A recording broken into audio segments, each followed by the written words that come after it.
그 해가 돌아와 왕들이 출전할 때가 되매 다윗이 요압과 그에게 있는 그의 부하들과 온 이스라엘 군대를 보내니 그들이 암몬 자손을 멸하고 랍바를 애워쌌고 다윗은 예루살렘에 그대로 있더라. 저녁 때에 다윗이 그의 침상에서 일어나 왕궁 옥상에서 거닐다가 그곳에서 보니 한 여인이 목욕을 하는데 심히 아름다워 보이는지라. 다윗이 사람을 보내 그 여인을 알아보게 하였더니 그가 아뢰되 그는 엘리암의 딸이요 햇사람 우리아의 아내 밧세바가 아니니이까 하니 다윗이 전령을 보내어 그 여자를 자기에게로 데려오게 하고 그 여자가 그 부정함을 깨끗하게 하였으므로 더불어 동침하매 그 여자가 자기 집으로 돌아가니라. 그 여인이 임신하매 사람을 보내 다윗에게 말하여 이르되 내가 임신하였나이다 하니라. 다윗이 요압에게 기별하여 햇사람 우리아를 내게 보내라 하매 요압이 우리아를 다윗에게로 보내니 우리아가 다윗에게 이르매 다윗이 요압의 안부와 군사의 안부와 싸움이 어떠했는지를 묻고 그가 또 우리아에게 이르되 내 집으로 내려가서 발을 씻으라 하니 우리아가 왕궁에서 나가매 왕의 음식물이 뒤따라 가니라. 그러나 우리아는 집으로 내려가지 아니하고 왕궁 문에서 그의 주의 모든 부하들과 더불어 잔지라. 어떤 사람이 다윗에게 아뢰되 우리아가 그의 집으로 내려가지 아니하였나이다. 다윗이 우리아에게 이르되 내가 길을 갔다가 돌아온 것이 아니냐.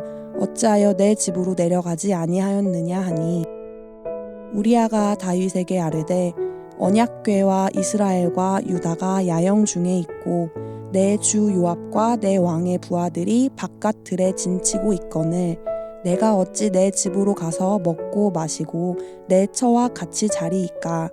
내가 이 일을 행하지 아니하기로 왕의 살아계심과 왕의 혼의 살아계심을 두고 맹세하나이다 하니라.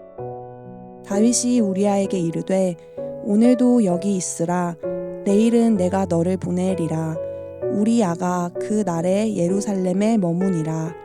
이튿날 다윗이 그를 불러서 그로 그 앞에서 먹고 마시고 취하게 하니 저녁 때에 그가 나가서 그의 주의 부하들과 더불어 침상에 눕고 그의 집으로 내려가지 아니하니라. 4월 27일 목요일 새벽 말씀 큐티를 시작하겠습니다. 이제 이스라엘 백성들은 아람을 격퇴하고 암몬을 고립시킵니다. 그 고립된 암몬 땅에서는 다윗의 부하들과 온 이스라엘 군대가 수도 라빠를 포위하고 목숨을 건 전쟁을 치르고 있었습니다. 그런데 1절에서 우리는 낯선 모습을 보게 됩니다. 바로 다윗이 부하들과 함께 있는 것이 아니라 쾌적한 예루살렘 왕궁에 머물고 있는 것입니다. 블레셋을 비롯해 주위의 여러 나라들을 정복하고 이제 암몬을 공략하고 나면 더 이상 이스라엘을 위협할 만한 나라가 주위에 없었기 때문에 다윗의 마음 가운데에서도 어쩌면 함께 전쟁을 치른 이스라엘 백성들 안에서도 이제 다윗이 쉬어도 되지 않을까 하는 마음이 들기에 충분한 환경이지 않았을까 싶습니다. 그러나 여기서부터 지금까지 다윗이 외부의 영적 전쟁은 승리로 이끌어 왔었지만 내부의 영적 전쟁에 패배하는 모습을 보여주게 됩니다.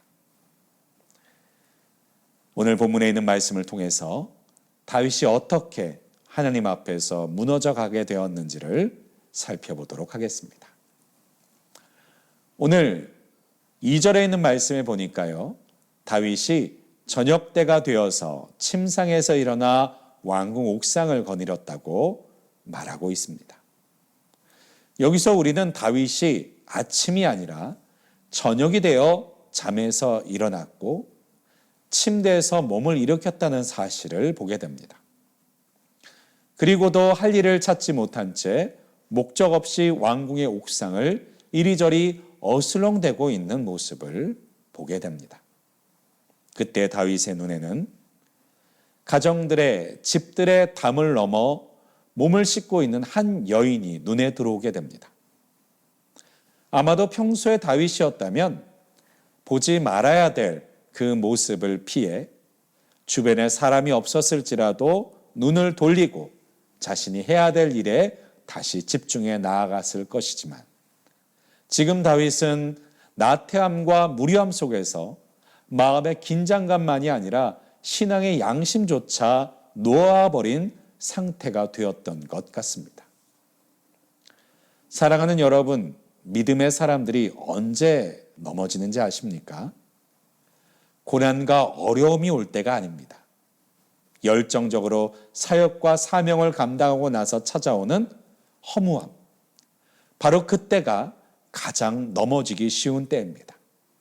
승리를 얻은 이후에, 열심과 최선을 다해 무언가를 성취한 이유가 바로 믿음의 사람들이 넘어지기에 가장 많은, 그리고 취약한 시간인 것입니다.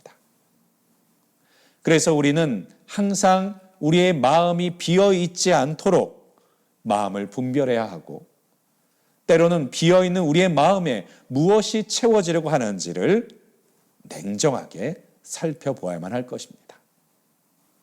그래서 예수님께서는 죄악만이 아니라 그 죄악이 우리의 마음에 틈타는 것을 경계하셨습니다. 마태복음 5장에 보니까요, 또 간음하지 말라 하였다는 것을 너희가 들었으나 나는 너희에게 이르노니 음욕을 품고 여자를 보는 자마다 마음에 이미 간음하였느니라 라고까지 말씀하시지 않았던가요? 지금 다윗은 눈으로 목욕하고 있는 여인을 보았을 때 그 눈길을 멈춰야만 했었습니다. 그런데 다윗은 멈추지 않은 채 그 여인이 누구인지를 알아봅니다. 그리고 그 여인이 밧세바인 것과 자신의 충신 우리아의 아내라는 것을 알았을 때 다시 한번 다윗은 멈출 수 있는 기회가 있었습니다. 또 나아가 밧세바가 부정을 씻기 위해서, 즉 율법에 따라 여성이 생리하는 중에는 동침할 수 없었기 때문에 주어진 기다려야 하는 시간 동안 다윗은 자신을 살펴 멈춰야만 했습니다. 그러나 다윗은 육체의 정결법은 지키면서도 양심의 정결, 하나님 앞에서 신앙의 정결은 무시하고 있었던 것입니다. 이 모든 것을 멈추게 하시고자 하시는 하나님의 장치들과 손길들을 무시했던 것이죠. 사랑하는 여러분, 하나님께서는 우리를 멈추고자 하실 때 당신의 목소리로만, 때로는 징계로만 간섭하실 뿐만 아니라 멈출 수 있는 기회를, 멈출 수 있는 은혜를 주시는 분이라는 사실을 꼭 기억하셔야만 합니다. 혹시 다윗처럼 우리의 삶 속에서도 멈춰야 할 것이 있지는 않습니까? 우리의 마음을, 우리 마음에 담겨져 있는 것을 살펴보실 수 있기를 바랍니다. 멈추지 못한 다윗은 결국 자신의 죄악을 감추기 위해서 더 큰 악을 행하게 되었고, 왕으로서의 자신의 모든 신뢰와 권위를 흔들 만한 오점, 인생의 오점을 남기게 됩니다. 더 나아가 다윗은 이스라엘을 통합하고 위대한 업적을 남긴 하나님께서 사용하신 왕이 아니셨습니까? 그런데 하나님 앞에서도, 하나님의 일하심 앞에서도 지울 수 없는 오점을 남게 만들었던 것이죠. 그런데 하나님께서는 이 다윗의 죄악을 성경에 기록해 두셨습니다. 그렇습니다. 하나님께서는 죄악을 감춰주시는 분이 아니신 것이죠. 하나님께서는 죄악을 숨겨주시는 분이 아니라 오히려 그 죄악을 드러내셔서 회개하기를 원하시는 분이십니다. 자신이 사용하는 자가 죄악을 범하였다는 것을 자신을 위해서 감춰주시는 분이 아니라 오히려 드러내어서 하나님께서 얼마나 그 죄악을 원치 않으시는지, 회개를 원하시는지를 보여주시고자 하시는 분이십니다. 다윗은 멈추지 못했고 그 결과 자신의 아들들이 자신들을 죽이려고 하는 칼에 징계를 받게 됩니다. 또 자신의 후궁들을 백성들이 보는 앞에서 자신의 아들이 동침하게 되는 비참한 일을 당하게 됩니다. 사랑하는 여러분, 우리가 지금 멈출 때 우리는 더 큰 악을, 더 큰 징계를 피할 수 있는 것을 잊지 마시기 바랍니다. 하나님께서 멈추게 하고자 하실 때 그 음성과 손길을 깨닫고 멈출 줄 아는 지혜로운 사람들이 되실 수 있기를 간절히 축원드립니다.